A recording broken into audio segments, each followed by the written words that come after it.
want to subscribe to my YouTube channel? No? Okay. What's going on? How you doing? Danny Strakel here. Welcome back to another episode here on the Spirit Walk Paranormal channel. Today I'm going to be telling you the 3 tools that you need on every paranormal investigation. But before we get into it, I'm going to tell you about my recent expedition up to Pittsburgh, Pennsylvania. I met a model up there by the name of Krista, and after doing a photo shoot and telling her about the Mount Morris Mystery House case that I'm working on, Krista was awesome enough to send me a package for some spiritual protection. So Krista, thank you. I'm going to unwrap it right now.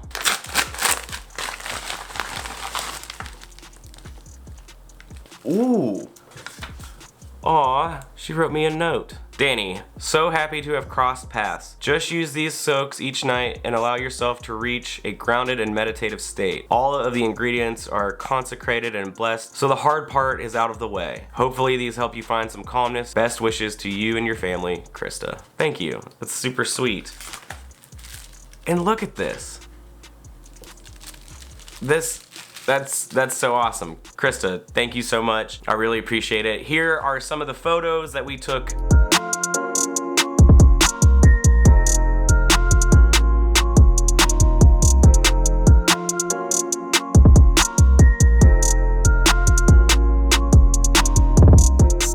Well, I hope you all enjoyed those photos. If you did, you can go over to my Instagram and follow me there. I would really appreciate it. Without further ado, let's get into this video. So, first thing on the list, every paranormal investigator knows this device. It is widely used throughout the paranormal investigative field, and that is the P-SB7 Spirit Box. The Spirit Box was a device developed by Gary Galka of DOS Distributions, and it made its debut on October 30th, 2009 when Ghost Adventures did a live broadcast on national TV at the Trans-Allegheny Lunatic Asylum. The Spirit Box is a device that sweeps through radio frequencies, both AM or FM, depending on what you have it set on, at a selected sweep rate. The Spirit Box acted like a digital recorder, except it was giving responses in real time, and since its premiere on Ghost Adventures, it has become one of the most popular devices used on paranormal investigations to date. Over the last few years, investigators have developed new ways of using the P-SB7 Spirit Box, using guitar pedals to filter out those annoying sweeps that you hear before responses.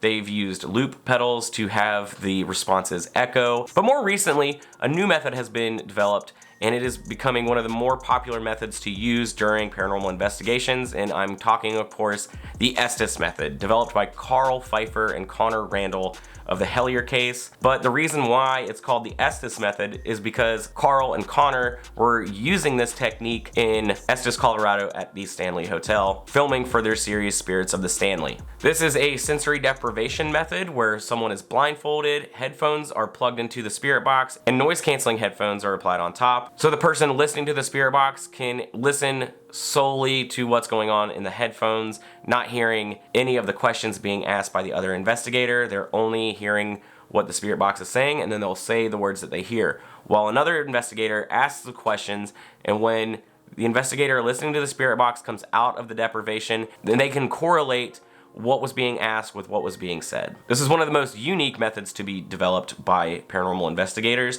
and it is becoming really popular around the world. I've used the Spirit Box on many investigations, starting from my very first investigation all the way up until recently, and we plan on using the Spirit Box continuously down the road, and I highly recommend getting one. It is one of my favorite tools. It's the most fun tool, especially if you're going to a location with a bunch of friends. The Spirit Box is just awesome. Pro tip: before you even turn on the Spirit Box, make sure your speaker is off. You do not want the Spirit Box to come on and get blasted with one radio station because it's really loud, and as soon as you set the sweep rate, it gets way quieter. So first things first, make sure you don't have your speaker on. You want to turn your Spirit Box on, you want to select your AM or FM, then you want to select your sweep rate. Mine's always at 200 milliseconds, and I always sweep in reverse. It's just a preferred setting of mine. I've always swept in reverse. I've never swept forward. It just gives it that little bit much more authenticity to when we hear responses out in the field. For those watching paranormal investigation shows, we're starting a paranormal investigation team. An electromagnetic field reader, or detector, whichever you want to call it,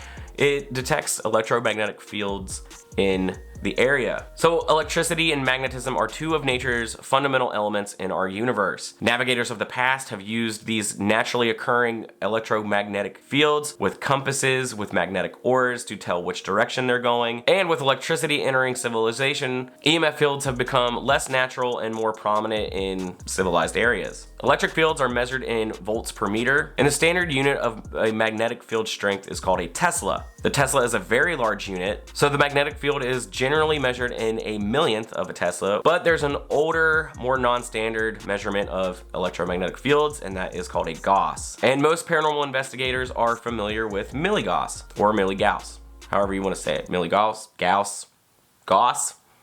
It just looks like Gauss. Milligauss. I say milligauss.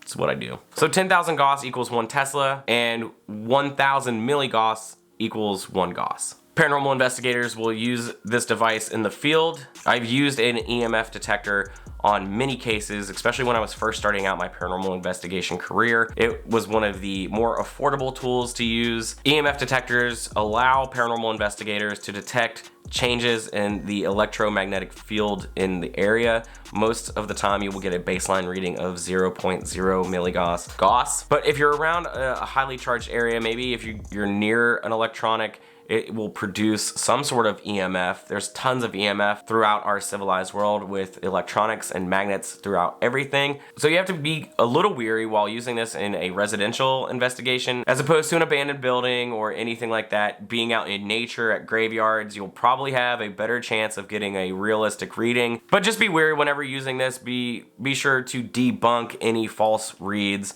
Make sure that if you are near something electrical, that you are going near that device or object or line in a wall, and just make sure you can debunk those false readings before you actually think a spirit or transcended energy is around. Last but not least is a digital recorder. Recording audio is one of the first, if not the first, paranormal investigating tools used in the paranormal field. Although back when the pioneers of the paranormal field were using tape recorders, we've entered the digital age in hopes of capturing electronic voice phenomenon, also known as EVPs. Investigators will use a digital recorder, asking questions to spirits or transcended energies in hope of capturing their voice in an audio waveform. These files can later be imported into a digital audio workstation or a DAW, and then the audio can be listened to and analyzed for further documentation and to show proof of the paranormal. I don't like that. Dude, it just went to 0.6. Oh my I know, I god. zoomed in on it.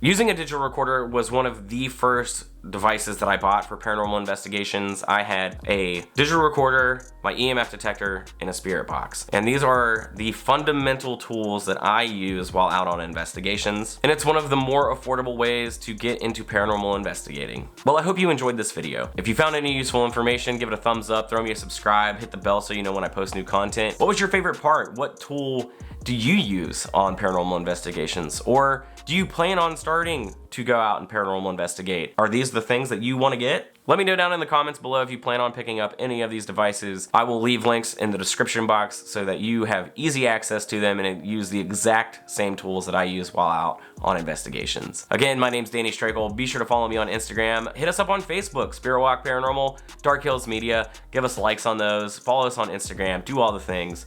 And we'll catch you in the next video.